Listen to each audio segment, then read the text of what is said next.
14 రోజులుగా కురుస్తుంది వర్షం. ప్రభుత్వాలు కొంచెం విఫలమైనాయి. దీన్ని అంచనా వేయడంలో అంటున్నారు. లోకల్గా ప్రాక్టికల్గా జనాల్లోకి వచ్చి అధికారులు తిరిగితే ఏమైనా ప్రాబ్లమ్స్ సాల్వ్ అయ్యింది. కానీ హెలికాప్టర్ల వల్ల ఊరికే అంచనా వేసుకోవటం మేము వచ్చాము పోయాము అనేటువంటి బేస్ మీదే ఉంటుంది. కానీ ప్రాక్టికల్గా అధికారులు కలగజేసుకుని వాళ్ళు సాధ్యమైనంత వరకు చేయాలి. ఎవరైతే రాజకీయ నాయకులు ఉన్నారో మీడియా సమావేశం కోసం లేదా మీడియా వాళ్ళు వచ్చినప్పుడు హడావుడి చేస్తున్నారు, కానీ రియల్గా ఎవరికి అక్కడ సహాయం అందలేదంట. చంద్రబాబు గారి గురించి చెప్పాలంటే మరి ఆయన నైట్ తిరిగారు అంటున్నారు. తిరిగారు, ఈ ఫోన్లో కూడా చూసాం మేము. టీవీలో అయితే కరెంట్ లేదండి, చూసాము. అంత పెద్ద అయినా మరి తిరిగాడు. జరిగి ఉండొచ్చండి. 2 గంటలు మటుకు కొట్టారంట. అంటే అవతల వాళ్ళకి ఇబ్బంది అవుతుంది కదా, మరి వాళ్ళు సేఫ్ అవటం కోసం కొట్టుంటారు. 2 ఒకటైతే దాని అంతటికి అది తెగింది బుడవేరు అనేది మటుకు.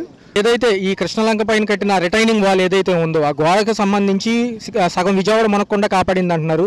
ఎంతవరకు దానిపైన హర్షం వ్యక్తం చేయొచ్చు అంటారు? గత ప్రభుత్వాల్లో జరిగిన సంక్షేమంలో అదొక భాగం కాబట్టి కొంత సేవ అయి ఉండొచ్చండి. అది సేవ అయి ఉండొచ్చు. అది కొంత గత ప్రభుత్వం కట్టిని ఆ టైంలో ఉన్నారు కాబట్టి మరి అది తీసుకున్నారు నిర్ణయం. సేవ అయి ఉండొచ్చు. అట్లయితే చంద్రబాబు నాయుడు గారు ఫీల్డ్లో తిరిగినప్పటికీ అధికారులు త్వరితగతిన చర్యలు తీసుకోవట్లేదు అంటున్నారు సార్. దానిపైన ఎలాగా చర్యలు అంటే ముందు వెళ్ళటానికి అవకాశం ఉందనుకోండి, ఎవరికైనా అధికారులకైనా ఎవరికైనా వెళ్ళటానికి రహదారి రవాణా ఉంటే ఎవరైనా వెళ్తారు. అధికారులే కాదు, మనమైనా వెళ్ళొచ్చు అవకాశం ఉంటే. ఇప్పుడు మా బంధువులు ఇక్కడ సింగనగరం, నందమూరి నగరం అక్కడ ఉన్నారు, వెళ్ళలేని పరిస్థితి. వాళ్ళు ఇబ్బంది పడుతున్నా కానీ వెళ్ళే అవకాశం ఉంటే వాళ్ళు తెచ్చుకుని మా దగ్గర పెట్టుకుందాం, లేకుంటే మేము ఏదన్నా తీసుకెళ్ళి వాళ్ళకి ఇస్తాం. ఏది అవకాశం లేకుండా పోయింది. ఇది ప్రకృతి విపత్తు చేసినప్పుడు అధికారులు వాళ్ళైనా సరే చేయగలిగినంత వరకు చేస్తారు. చేయలేనప్పుడు ఎవరేం చేస్తారు చెప్పండి. వాళ్ళు ఉండేది లక్షల్లో, ఇప్పుడు వేలల్లో ఉంటారు, వీళ్ళు లక్షల్లో ఉంటారు. అందరికీ సహాయ చేరికలు ఎక్కడి నుంచి తీసుకెళ్ళి ఏం చేస్తారు అనేది జరుగుతుందేంటో తెలియటానికి మాకు నెట్వర్క్ అసలు ఏం పనిచేయట్లేదండి. అందుకే మనకేం తెలియట్లేదు. అసలు వాతావరణం ఎలా ఉంది, పరిస్థితి ఎలా ఉందని చూద్దామని ఇటు వచ్చాం.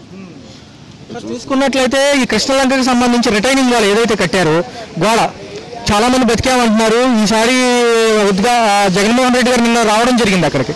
సో చూసి అందరూ హర్షం వ్యక్తం చేశారు. ఎలా ఉందంటారు ఆ పరిస్థితి? అది కట్టడం వల్ల చాలా వరకు సేవ్ అయ్యారండి విజయవాడ వాసులు. అటు సైడ్ వాసులు చాలా సేవ్ అయ్యారు. ఇటు వాళ్ళు మాత్రం ఇబ్బంది పడుతున్నారు. సింగనగర్ వర్గాలు ఏం చెప్తున్నాయి అంటే అది కనుక లేకపోతే విజయవాడ సగం మునిగేదంట. అయ్యి ఉండొచ్చు, జరిగి ఉండొచ్చు. వాడుకోవడానికి నీళ్ళు లేవంటున్నారు. ఇవన్నీ ముఖ్యమైనవి కదా.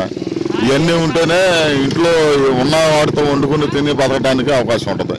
చంద్రబాబు నాయుడు గారు అర్ధరాత్రి ప్రెస్ మీట్ పెట్టి అంచనా వేయడంలో కొంత నిర్లక్ష్యం ఉంది. సో మేము కొంచెం బాధ్యత వహిస్తామంటారు. పర్లేదు, బాగానే చేస్తున్నారు. కొంచెం ముగిని ఇల్లు పొట్ల బాగిన పొట్లాలని ఎన్ని ఎత్తున్నారు, నీళ్లు వాటర్ బయటలు అందిస్తున్నారు కదా. పర్లేదు, కొంచెం పర్లే. ఏమంటున్నారంటే రాజకీయ నాయకులు కానివ్వండి, ముఖ్యమంత్రి గారు మీడియా హడావుడి కోసమే అంటున్నారు తప్ప రియాలిటీలో సహాయం అందట్లేదు. చేస్తున్నారులేండి, అదేం లేదు, చేస్తున్నారు బాగానే, పర్లేదులే. అంత నిర్లక్ష్యం లేదు, కొద్దిగా సాధలేదు. ఎంత వీళ్ళు చెప్పినా కానీ ఒక నిమిషం సార్, ఎంత వీళ్ళు చెప్పినా కానీ అధికారుల్లో నిర్లక్ష్యం ఎక్కువ ఉందండి. అధికారులు అంటే కొంచెం పోలీసు వాళ్ళు కూడా సహకరించాలి బాగా అని. మరి వాళ్ళు సహకరించాలి, వాళ్ళు సహకరిస్తేనే కదా అన్ని జరిగేది. కొన్ని వాళ్ళ కొన్ని ఇదైపోతున్నాయి. ఆయన పైనుండి ఆయన వచ్చేస్తాడు, ఆయన ఏం చేయలేడు కదా.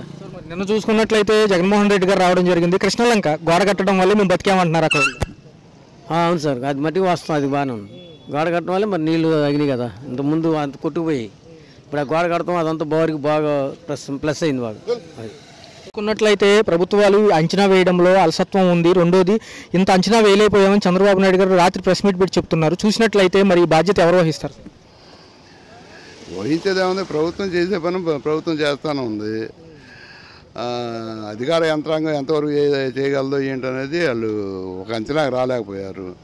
దానివల్ల ఈ ఇబ్బందులు ఏర్పడినాయి. చూసుకున్నట్లయితే ఇప్పుడు నాయకుల పర్యటన కానివ్వండి, ముంపు ప్రాంతాల్లో ఎవరైతే వస్తున్నారో మీడియా హడావుడికే వస్తున్నారు తప్ప రియాలిటీగా వాళ్ళకి ఫుడ్ కూడా అందే పరిస్థితి లేదంటున్నారు లోపల ఉన్న వాళ్ళకి. అందడం అంటే ఒక్కొక్కళ్ళు ఒక్కొక్క ఏరియాలో ఉండిపోతున్నారు. కొంతమంది వాళ్ళని ఐడెంటిఫై చేయడంలో కొద్దిగా ఇబ్బంది అవుతుంది. ఆ ఇబ్బంది వల్ల కొంత ఇబ్బంది కలిగింది. ఎవరెవరు ఎక్కడెక్కడ ఇరుక్కుపోయారు అనేది ఐడెంటిఫై చేయలేకపోవడం వలన కొంత ఇబ్బంది పడుతున్నారు. చూసుకున్నట్లయితే కృష్ణలంకలో ఏదైతే ఆ గోడ కట్టారో ఎంతవరకు దాన్ని సమర్థవంతంగా ఈసారి కాపాడిందంట? అది కొంతవరకు కాపాడగలుగుద్ది, అంతేగాని పూర్తిగా కాపాడలేదు కదా. కృష్ణలంక అనేది ఒక పేట లాంటిది. ఆ పేట వరకు కవర్ చేస్తే ఊరు మొత్తం ఉంది కదా. ప్రజలు ఏమంటున్నారంటే అది లేకపోతే సగం విజయవాడ మునిగేది అంటున్నారు. ఎంతవరకు వాస్తవం? అయితే అవ్వచ్చు, దాని గురించి నాకు అవగాహన లేదు. ఒక పక్క చంద్రబాబు నాయుడు గారు ఫీల్డ్లో తిరగడం జరిగింది. ఎవరైతే మున్సిపల్ శాఖ మంత్రి గారు రావడం జరిగింది మొన్న, ఏదైతే వరద ఉధృతి తగ్గితే సహాయ చర్యలు కొనసాగుతాయి అంటున్నారు. సో చూసుకున్నట్లయితే అసలు నిజంగానే ప్రభుత్వాలు ఫెయిల్ అయినాయి అంటారు. ఫెయిల్ అయినాయండి. ఒకేసారి వరద వచ్చి పడిపోయింది కదా, అది ఎవరి చేతుల్లో లేదు, ఎవరు చేయటానికి లేదు కదా. ఇప్పుడు చేస్తున్నారు, వాళ్ళ చేతనైంది వాళ్ళు చేస్తున్నారు. ఇక్కడ గ్రామాల్లో కూడా ఆహారం వెళ్తుంది. మాది ఏఎస్ఎం కాలేజీ యాదవ్ బజారు. పనులు చేసుకునే వాళ్ళు లేడీస్ 50 మంది కలిసి ఇప్పుడు భోజనాలు వండుతున్నారు. ట్రాక్టర్లో తీసుకెళ్తే రెడీగా ఉన్నారు. 1 గంటలో తీసుకెళ్ళి అక్కడ వాళ్ళకి మంచినీళ్ళు అవి సప్లై చేస్తున్నారు. ఒక పక్క చూసుకున్నట్లయితే ఈ టైంలో వాలంటీర్లు ఉంటే బాగుంటుందని జగన్మోహన్ రెడ్డి గారు అన్నారు నిన్న. అవును, మరి వాలంటీర్లు ఉంటే వాళ్ళు కూడా సేవ చేసేవాళ్ళు కదా. మరి చంద్రబాబు నాయుడు వాళ్ళని తీసేసిన అందరూ ప్రజలు ఎవరు తోచింది వాళ్ళు సహాయం చేస్తున్నారు. చూసుకున్నట్లయితే సుమారు ఒక పక్క ఏదైతే ఆ కృష్ణానది పైన కట్టిన వాలు, రిటైనింగ్ వాల్ ఏదైతే ఉందో గోడ సగం వరకు వీళ్ళని కాపాడింది అంటున్నారు. ఎంతవరకు నిజమంట? అవును, బాగా కాపాడింది. లేకపోతే మొత్తం విజయవాడ మొత్తం మునిగిపోయేది. చూసుకున్నట్లయితే ఎన్ని రోజులు పట్టింది క్లియర్ అవడం? 1-2 రోజుల్లో తగ్గిపోద్ది. ఈ రోజు తగ్గుముఖం పట్టింది, నిన్నటికి ఈ రోజుకి. ఈ రేత్రికి చాలా మటు తగ్గిపోద్ది. 1-2 రోజుల్లో అంతా సర్దుకుంటుంది. మరి ఒక పక్క చూసుకున్నట్లయితే చంద్రబాబు నాయుడు గారు ఫీల్డ్లో తిరగడం జరిగింది. ఒక పక్క చూసుకుంటేనేమో మీడియా వచ్చినప్పుడే మేము వస్తున్నాము, వీళ్ళు వస్తున్నారు, నిజంగా చర్యలు అందట్లేదని జనాలు అంటున్నారు. ఇంకేముందండి, అంతా అయిపోయిందిగా, మొత్తం మునిగిపోయింది. ఇప్పుడు వారం దాకా కూడా నీళ్ళు పోయేటట్టు లేవు. కొన్ని చోట్ల అందట్లేదండి, కొన్ని చోట్ల బాగానే ఉంటుంది. ఇప్పుడు వాంబే కాలనీకి ఏం అందలేదండి. సింగనగర్ ఇటు వైఎస్ఆర్ కాలనీ అవి అయితే బాగా అందుతున్నాయి. వాంబే కాలనీకి మాకేం రాలేదని వాళ్ళు చెప్తున్నారు. అవకాశం ఉండే కాడ తిరుగుతున్నారు, అవకాశం లేని కాడ వెనకాడుతున్నారు. మరి ఒక అంశం చూసుకున్నట్లయితే కృష్ణానది పైన కట్టిన గోడ ఏదైతే ఉందో కృష్ణలంకను కాపాడింది అంటున్నారు. ఎంతవరకు సమంజసం? ఇది కడతాం అందుకు మెరుగేనండి. అంటే ఎంత వస్తుందని మరి ఊహించుకొని కట్టారు బాగానే ఉంది. అది మాత్రం కొంత ఆదుకుంది. గత 4 రోజుల నుంచి కురుస్తున్న ఈ వర్షాలకు తీసుకున్న చర్యల్లో విఫలమయ్యామని చంద్రబాబు గారు అంటున్నారు. రెండోది మీడియా సమావేశాలకు కానీ లేకపోతే బోట్ల మీద తిరిగినప్పుడు మీడియా వచ్చినప్పుడు వీళ్ళు కనపడుతున్నారు. రియల్గా లోపల ఏం సహాయం అందట్లేదు. లోపలికి సాయం అందకపోవడం కారణం అంటే నేను బోట్లు అంటే లోపలికి సందుల్లో గట్లలోకి వెళ్ళవు సార్. అది అంటే ఆల్రెడీ మనకి స్థానికంగా ఉన్న వాళ్ళు ఎవరన్నా తెలిసి సార్ ఇలా రండి మీరు చూపిస్తామని చెప్పి స్థానికులు ఉండి బోటుతో తీసుకెళ్తే అది ఇదవుతుంది సార్. వీళ్ళంటే ఎన్డీఆర్ఎఫ్ ఇలా అందరూ కూడా వచ్చిన వాళ్ళకి లోపల సందులు ఎలా ఉన్నాయి ఏంటనే ప్రదేశం తెలియక వాళ్ళు వెళ్ళలేరు. వాళ్ళు రోడ్డు మీద నుంచి వెళ్ళిపోతారు. అలా కాకుండా స్థానికంగా ఉన్న వాళ్ళు 10 మంది కలిసి మేము వస్తాం సార్, ఒక్కొక్క బోటుకి మేము ఉంటామని చెప్పి వాళ్ళు కూడా సహాయపడితే ఆ లోపలికి వెళ్ళిన వాళ్ళకి అందరికీ కూడా సహాయాలు అందుతాయి. మరొక విషయం ఏంటంటే ఏదైతే నిన్న జగన్మోహన్ రెడ్డి గారు రావడం జరిగింది, గత ప్రభుత్వాల్లో కట్టిన కృష్ణానది ఏదైతే గోడ ఉందో ఆ కృష్ణలంకకు సంబంధించి అది కాపాడింది అంటున్నారు. ఎంతవరకు అది నిజమంట? బికాజ్ సార్ అది కాపాడడం అయితే అవ్వచ్చు, కాదంటలేదు. ఎందుకంటే కృష్ణలంక గోడ కట్టడం కొంతవరకు బెటరే.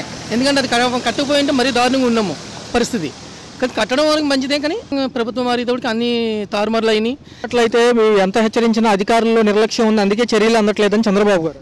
అది వాస్తవమే సార్. అధికారుల్లో మాత్రం నిర్లక్ష్యం అనేది కామన్గా ఉన్నది. ఇప్పుడైనా కాదు, ప్రతిసారి అదే పరిస్థితి. అధికారులు కరెక్ట్గా స్థానికంగా స్పందిస్తే ఇంత ఇబ్బందులు రావు.